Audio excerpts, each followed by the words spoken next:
Tell us about the process, how you, this is not your first rodeo trying to get into politics. What are you hoping to achieve by getting this Senate nomination and a very likely winnable seat that could take you, in all likelihood, to Canberra? Where are you hoping to go with this? What do you want? What voice do you want to bring to Canberra? Oh, look, I certainly want to lift the profile of the Northern Territory and bring our territory back to life. We've had a very tough time, particularly being governed by this current Gunner government, and we deserve a hell of a lot more than we have got. But you know what, I want to get in there on behalf of all Australians as well. I want to make sure that the extreme left and this woke nonsense that we're experiencing gets to be put back in its box where it belongs, because it doesn't belong currently, certainly not within the wider Australian context, not in the Northern Territory. It's not how we do things, it's not how we've done things. And as I mentioned in my speech at our gala dinner last night, I said I'm very proud of the fact I've got a black fella for a mum and a white fella for a dad, and this is part of what it means to be Australian. And we've always done things together, and that's what we need to bring it back to, being together as a nation instead of divided and being told, and shoved into these labels, shoved into two groups of people, oppressors and the oppressed. This is Marxism. This isn't what these aren't Australian values. This isn't what our country was built on. So I'm hoping to get in there. Bring back a bit of normality, if you like, a bit of common sense, and re-establish our Australian values. Caleb. You, of course, Jacinta, and congratulations, by the way, are a great voice of reason on issues of race and many other things that beset us these days. But too often we see people go into politics and their views get watered down by parties and apparatchiks and all this kind of thing. Please promise us that you're not going to let any of this stuff go and that you will be just as sensible in Parliament. Oh, look, I don't think it's in my nature. I think I have very little choice in the way I think I conduct myself and the things that I do, because I've always pushed, I've always fought for those with the marginalised voice. That has been my inspiration in going forward. And for me, it's all about also elevating those voices, particularly in Canberra, so that our other leaders can understand what's really going on the ground, particularly in grassroots situations. And I would be doing myself a huge disservice. I'd be doing my family a huge disservice. I'd be doing the victims and the marginalised a huge disservice if I didn't continue to be a strong advocate and a common sense voice. It's part of who I am. Daisy. Jacinta, congratulations. This is just such exciting news, and I am so hoping and praying that you get it. This is just absolutely wonderful. What I wanted to ask is that you have always faced a tremendous amount of opposition from the left when it comes to your stance on Indigenous issues. You've got some of the worst abuse I have ever seen online, and really anyone who presents your common sense, realist perspective on the plight of a number of Indigenous people. Why is it that the left opposes your stance so much when you are so clearly working for the benefit of Indigenous communities? I have never understood the opposition. Can you explain that for us?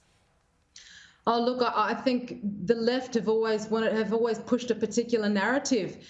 They like Aboriginal people to feel like we're hard done by, so they can point the finger at who they claim has done us hard by, and they want to claim to be our champions when they're actually not our champions, because to tell us that we're victims constantly has been removing our agency and the ability for us to understand that we can stand on our own 2 feet. We can achieve so much.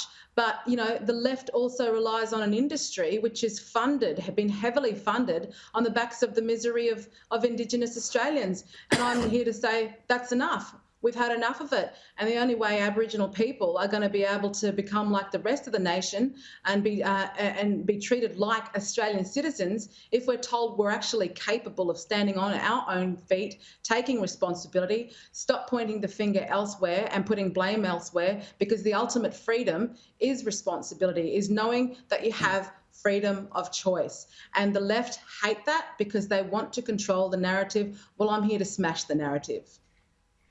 Great idea. Caleb.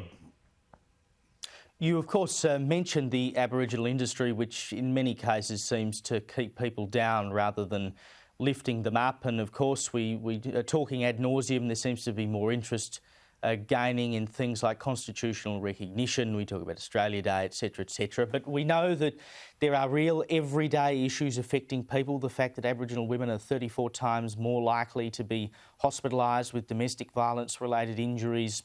Aboriginal children are something like 5 times more likely to be abused. There are many issues going on in Aboriginal communities around this country, particularly in your native Northern Territory. Are you expecting difficulty in doing anything about that in politics? I mean, I suppose we've got to be realistic here. What are the chances that we can actually turn the tide around on this discussion? Because there doesn't really seem to be much interest, particularly from the left, in doing anything that will actually help anyone on a physical level. Yeah, look, I think what's happened for such a long time now is that there has been very little understanding of what's going on the ground in these remote communities. The left don't want to be honest about it. There's been very little understanding of certainly the impacts of traditional culture.